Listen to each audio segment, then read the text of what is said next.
Државата да изврши интервентен откуп на пченица бараат од Националната мрежа на земјоделци. Ваквото барање следува откако килограм пченица се продава од 9 до 10 денари, што е речиси на пола од производната цена што ја утврди институтот. За да се произведе 1 килограм пченица, потребни се 19, а за јачменот 15 денари. Од мрежата сметат дека ова е доволен аларм за лошата жетва што допрва ќе следи и власта мора да реагира. Бараат да се активират мерки по член 40 од Законот за рурален развој, каде децидно стои задолжителен интервентен откуп, доколку производната цена е повисока од откупната.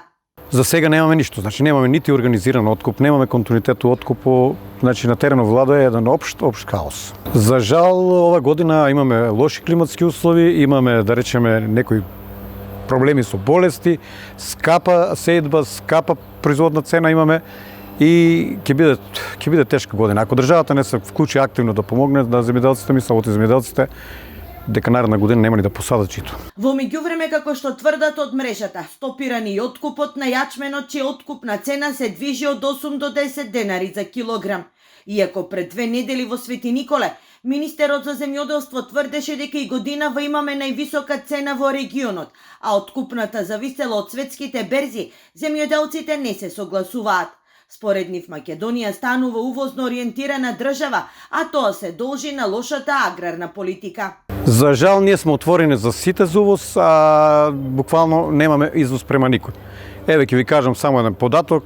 Минатата година Македонија има потрошено некаде околу 900 милиона евра за увоз на храна за население, а што значи од аграрна земја се претворивме во увозна зависна држава.